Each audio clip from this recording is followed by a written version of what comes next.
মনে করো আমি ভিকটিম, আমার তুই খাওয়াবি, আমি কেমনে খাওয়াবি? কিনে আমার বাড়ির দরজা আমি গিয়েছিলাম, দরজা আটকে নিয়ে আমার এদিকে আমি দরজা দিয়ে বের হওয়া লাগবে। দরজার সামনে দেখি এক পুরুষের জুতো, পুরুষ লোকের জুতো আছে কিনে। পুরুষ লোক থাকলে আর যাবি না? হয়, সত্য কথা বলতেছি। বোঝাই আমি বলি কি বাবাজিরা মুরব্বীরা বাসায় আছেন, কারণ এক সময় পুরুষ লোকের জুতো ভেতরেও থাকে।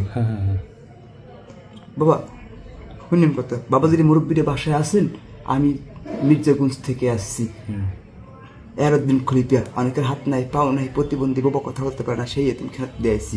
যদি বিশ্বাস ভক্তি হয়, সম্বলে থাকলে 10 টাকা 20 টাকা দিতে পারেন। যখন 10 টাকা 20 টাকা, তখন একটা কথা মহিলা আমাকে আরেকটা কথা বলবো, ওই মানে ছিল কি বলেন বাবা, তোমাকে আমি না আমার ঘরে পাগল ছিলাম, আপনাকে দোয়ায় ভালো হয়েছি, দেখো তো 12 বছর মার সেবা যত্ন করছি, মায়ের অসুখে বকছে, মায় আগছে এই হালাই দিছি, এবার স্বপ্নের ঘরে মাওলার দিতে পাইছি, তার কারণে বলি যে ঘরে বালা মুসিবার থেকে আইন নিতে বরকত নেই, টাকা পয়সা চামতায় না, বিপদ আপদ অসুখ বিসুখ দেনায় ডুবড়ু মনে আসা পূর্ণ হয় না, সেই ঘরে তেল পরা পানি পরা শুতে পারো দিয়ে যাই, যদি পারো তোর এই ঘরের উপরে মুগদারের কাপড় নাজিল হয়েছে। ওরা বেশিরভাগ মুগদারের কাপড় বয়ান দিয়ে স্বর্ণমূল্য বাইর করে, সত্য কথা বলি আমি। তোর ঘরে মুগদারের কাপড় নাজিল হয়েছে, কেন নাজিল হয়েছে এগুলো তো সন্তোষ চাও, তাই পাগল 1 গ্লাস পানি পরিষ্কার পরিচ্ছন্ন ইমানের সহিত নিয়ে আয়। যখন পানি নিয়ে আয়, পানি যখন আনতে যায়, তখন ওই সেকেন্ড থেকে যে হাতে লাগাইলে হাত পুরো মিটে হয়েছে, তখন ওই হাতে সেকেন্ড থেকে সেকেন্ড লয় কমে, জানেন স্যার?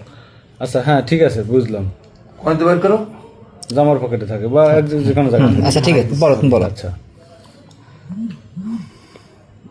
মোর কইতে দিন, ওই যে পানি পানি আছে, পানি আনতে পানি পারো, মানে কত কইতে দেবেন, কত কইবেন কথা কোন জানি কইলাম, ওই যে পানি আনতে বলছে ইমানের সাথে। হ্যাঁ পানি এনে দিছে, মগু তো এখানে বস, কয়তো আমি তো বন স্যার, আমি তো চেহারে বসি না, আমি নামাজের বসায় বসি না, তাই নামাজগুলো নামাই গে মানে একই আস্তে আস্তে মনের ভিতরে ঢুকতে চাই, নামাজগুলো বসছি দে পানিটাতে, এখানে বস।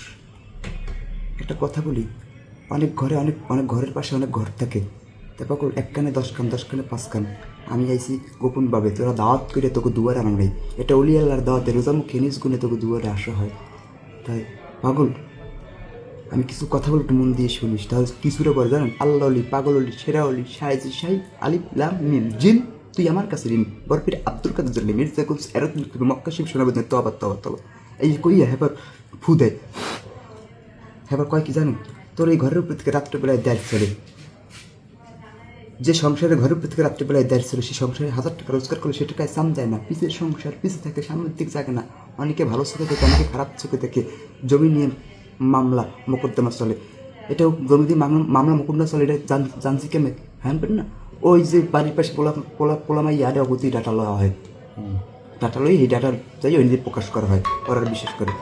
তো বাবা তোর এইগুলো না কোনো তাবিজ তোমার বন্ধ করেন, তাবিজ মানে শিরক, তাবিজ মানে শিরক, এটা গোলাপ কাপড়ের মাধ্যমে খতম করতে হবে, গোলাপ কাপড়ের মাধ্যমে জিকির করতে হবে, কোরআন শরীফের মাধ্যমে সেজদায় গিয়ে চোখের জল ফেলাইয়ে জমিনের সাথে কপাল টাহাইয়ে রাত্রে 3টে বার টাক দেয়, তাহলে মারিতে কপাল টাক দেয়, আর দালান ভালো থাকলে দালানের কপাল টাক দেয়, আচ্ছা টাক দিয়ে উল্টি করে পারবি পারবি 10 গজ কাপড়ের 100 গজ কাপড়ের জন্য পারবি, 10,000 টাকা পারবি, তখন ওই 10,000 টাকার যখন বয়ান দেয়, তখন 10,000 লইয়ে কি 10,000 টাকার বয়ান দেন 10,000ই আনছে, তা আরও আছে, তখন আরও যে আছে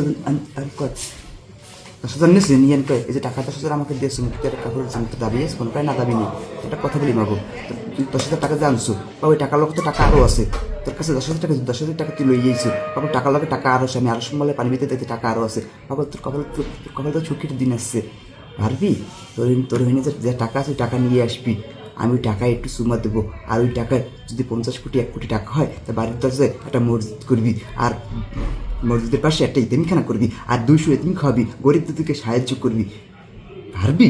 যদি না পারো তারপর ওই টাকা তোর গায়েব হয়ে যাবে এখন, আর তুই এখন জাগায় তোর না একদম রক্ত ছুটবে, তুই দাওয়াত করে তুই দুয়ারে আনতে অলিলার দাওয়াত রোজামুখে নিজ গুনে তোর দুয়ারে আসতে হয়, পারবি?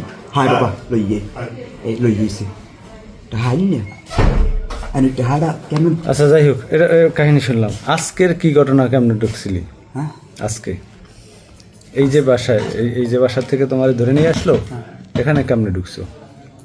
এখানে ঢুকছি কেমন স্যার, এখানে যে আমি কইছি মহিলার, তো মহিলা আমার কয় বা আমি কি ওই জায়গা জমি নিয়ে দণ্ড করে, মহিলার মনে জায়গা জমি নিয়ে কিছুদিন ঝামেলা চলে, তুমি খাইয়ে পারো? কোনো নেশা জাতীয় কিছু খাওয়া নাই? হ্যাঁ হ্যাঁ সেকেন্ড খাওয়াইছি, সিগারেট খাইলে কি নেশা হয়ে যায়? সিগারেট খাওয়াইলে মানে নেশা হয়ে যায়, আর মানুষ যা বলে তাই শুনে। আমি যা বলবো আমি তাই শুনবে। সচেতন লাগে না? তুই কি আমারে বুঝাও? বাবা মোর পকেটে দানা আছে, যে পাঞ্জাবিটা হারাই দিয়েছে ওই জায়গায় পাঞ্জাবিটা এখন পড়ে। সিগারেট খাইলে নেশা হয়ে যায়, তুই আমার বুঝাও। তুই সচেতন লাগে এগো কি খাওয়াইছো? বাবা ওই এটা তো যে ঘুমাই মিডে বসে। পানি খাওয়াইছি, কিছু খাওয়াইনি। মিডে পানি খাওয়া, সেকেন্ড পানি বেশিটা ঘুনোরে খাওয়াইলে ঘুমাই যায়। এই ঘরে ঢুকছিলি কয়জন? আমি একা ঢুকছি স্যার, আর কেউ না। ঢুকছি একা, বাইরে একাটা হালো যে যাওয়া ধরছে, আর পোলায় আমার ধরছে, এই ঘরের ছেলে ধরছে। নেশা খাওয়া নাই? না, সেকারিনের পানি তাহারা খাওয়াইছি, ঘুমাইছিল কার সব? সেকারিনের পানি খাওয়াইছি আর মাটি খাওয়াইছি। হ্যাঁ মাটির লাগে সেকারিন মিলেই এবার খাওয়াই দিছি। আরে